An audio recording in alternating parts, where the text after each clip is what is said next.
大家好，我是老 K， 今天我们继续来 K 游戏。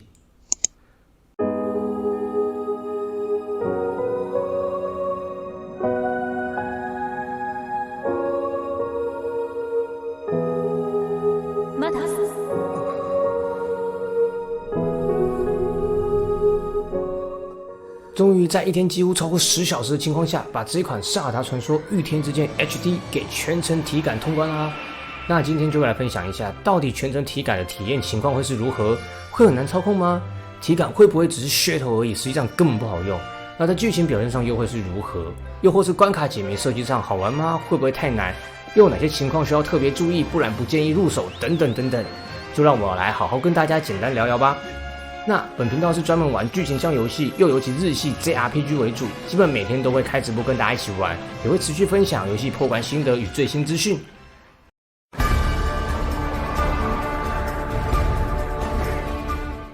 好啦，这款《御天之剑》官方售价1790元，我知道有些人可能会有一点声音，还不是重置，只是单纯 HD 移植，卖的跟新游戏价格一样合理吗？这一点我自己的看法是这样。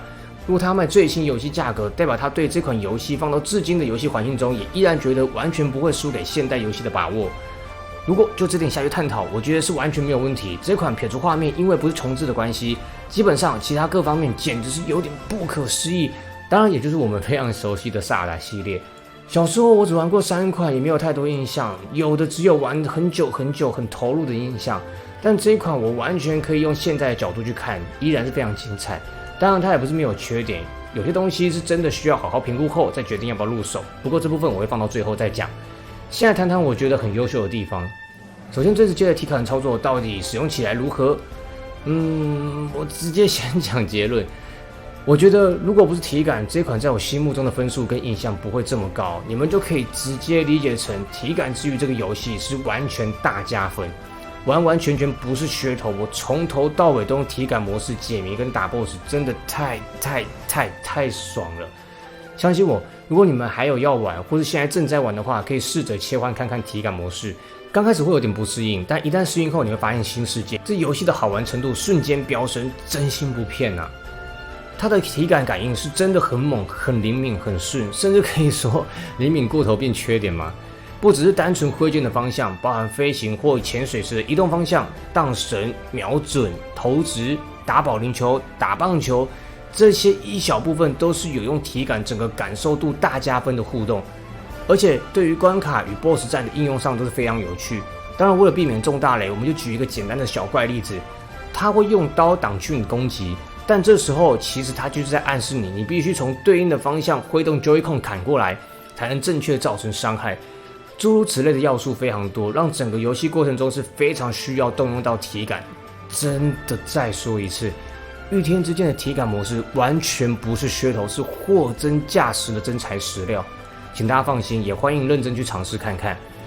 再来，迷宫设计上真的非常用心，而且有趣。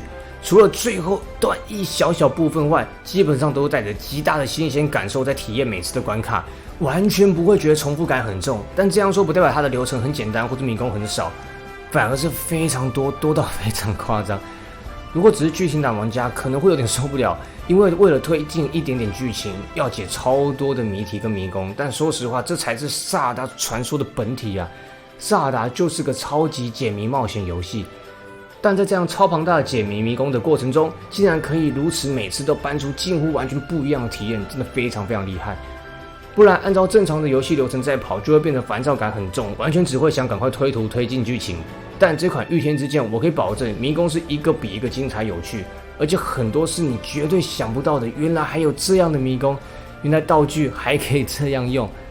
而且重点是，迷宫不仅丰富有趣就算了，在流程设计上简直顺畅的不可思议。我自己都怀疑，我到底多久没有玩到这样的游戏了？之前的萨尔达我也忘了，旷野之息跟老萨尔达也比较不一样，虽然一样超级猛就是了，但这一款真的迷宫流程完全没有拖泥带水，不会要你在那边跑来跑去。有啦，但很少，不然就是非常近。通常你卡关了，不要怀疑，这边过不去不是你要先去哪，基本上都是要动脑，用现有的资源来突破。而而且如果它是需要动用到有限资源时，像弓箭或是炸弹等等，通常附近都会有补给，这也基本等于是暗示你这边的关卡大概率是需要用到这个道具才能突破。而且迷宫关卡对于开捷径这件事情简直讲究到顺畅的不可思议，很难形容。总之，这个迷宫关卡的开发团队真的非常不简单，就怎么说呢？很萨尔达吗？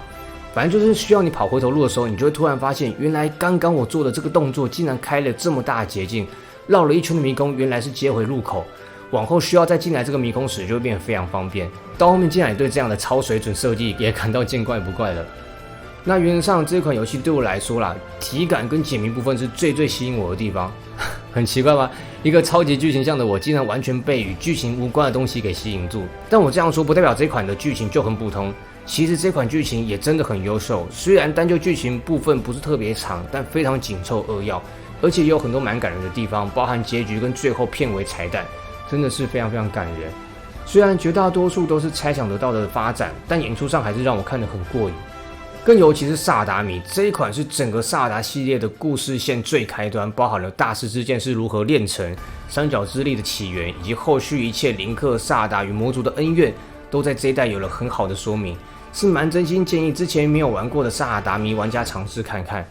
音乐更不用说，一直都是他们的强项，而且不止强而已，竟然在主题曲中藏了一个超级不可思议的超大彩蛋。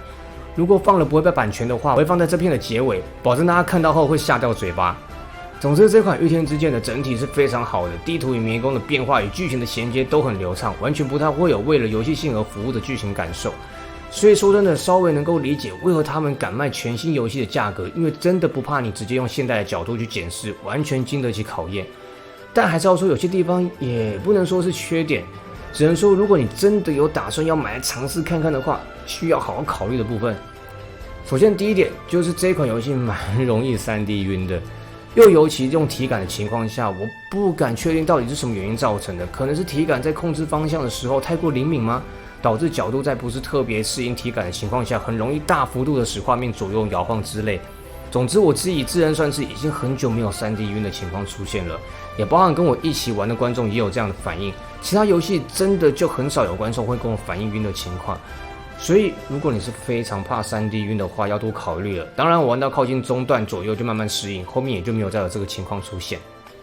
第二点，这一款没有难易度调整，而且不只是解谜，有些 BOSS 战真的没有这么容易。当然有可能是我用体感，不知道用按键模式会不会轻松不少。但解谜卡关还可以查攻略，打 BOSS 就真的要靠自己了。当然我相信有常玩游戏的玩家应该都没问题，但如果你平常不是特别爱打游戏，突然因为萨尔达这个 IP 想尝试看看御天之剑的话，我只能说可能会有部分关卡会卡得比较厉害一点，要有心理准备。第三点，如果是完全速食剧情档的话，这一款的剧情虽然精彩，但内容不是特别多，而且中间穿插了极大量的迷宫，速食型玩家可能就没那么适合。虽然剧情真的很棒，又尤其是撕裂作的故事最开端。好啦，差不多是这样，我们来快速复习一下本作的重点整理吧。首先，本作的特点有：一、剧情精彩紧凑，而且是系列故事时间线的开端；二、体感模式真心好玩，绝不虚头。绝不噱头。3、迷宫超级有趣有诚意，而且流程非常顺畅讲究。4、音乐好听，尤其主题曲常有超大彩蛋。